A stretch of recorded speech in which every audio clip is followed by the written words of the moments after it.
দেখুন, মুশকিলটা হচ্ছে এ রাজ্যের বেশিরভাগ রাজনৈতিক দল একসঙ্গে বলতেই পারে না যে অবৈধ বাংলাদেশি অনুপ্রবেশকারীদের এ রাজ্যে থাকতে দেয়া যাবে না, এবং সোনালী বিবিদের মতো আমার আপনার মতো যারা ভারতীয় নাগরিক শুধুমাত্র বাংলাভাষী হওয়ার অপরাধে তাদের ঠেলে বাংলাদেশে পাঠানো যাবে না।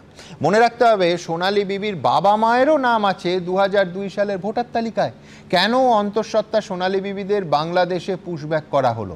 কেন 168 দিন তাদের সন্তান সহ বাংলাদেশের ওই জেলে কাটাতে হলো? আবার কেন আমাদের দেশের ভোটে বিদেশি নাগরিকরা বাংলাদেশিরা ভোট দেবে? এমনকি একাধিক জনপ্রতিনিধি নাগরিকত্বটাই কেন বিতর্কিত হবে? আগের প্রতিবেদনে আপনারা দেখলেন কেন জনপ্রতিনিধিরা বাংলাদেশি সন্দেহে হাইকোর্টে মামলা করতে হবে। আসলে কেউই কি বিশুদ্ধ ভোটার তালিকা চায় না? আসলে সবাই চায় এসআইআর ঘিরেও একটা ধর্মীয় মেরুকরণ হোক। বিশ্বনাথ চক্রবর্তী আমার পরের বক্তা মান।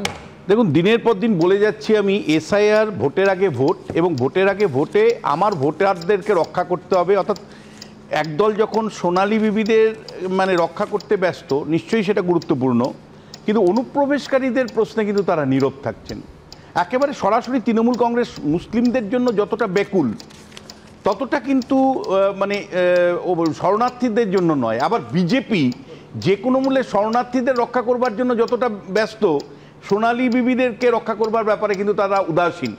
একেবারে হিন্দু মুসলমানের রাজনীতির কেউ হয়তো খোলাখুলি বলছেন, কেউ হয়তো ঢেকে চেপে বলছেন।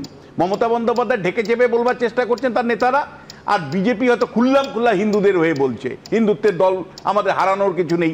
আর তৃণমূল কংগ্রেস কিন্তু মুসলিমদের হয়ে পরিষ্কার অবস্থান নিচ্ছেন। কারণ কিছুদিন আগে আপনি যে এসআইআর এর অবস্থান দেখলেন, তাতে পরিষ্কার যে যেই সমস্ত এলাকাগুলোতে তৃণমূল কংগ্রেসের ভোট ব্যাংক আছে, সেই জায়গাগুলোতে কার্যত বলা যায় কোনো মৃত ভোটার পাওয়া যায়নি। এবার এই কনটেক্সটেই আমি আপনাকে বলতে চাই, আজকে প্রধানমন্ত্রী ভোকাল টনিক দিলেন তার দলকে কঠোরভাবে পরিশ্রম করতে বললেন, কিন্তু প্রশ্নটা আসলো যে দল কি সত্যি কঠোর পরিশ্রম করার মতন জায়গায় আছে? বুথ ওয়াইজ কি 10 জন কর্মী তৈরি করতে পেরেছে বিজেপি?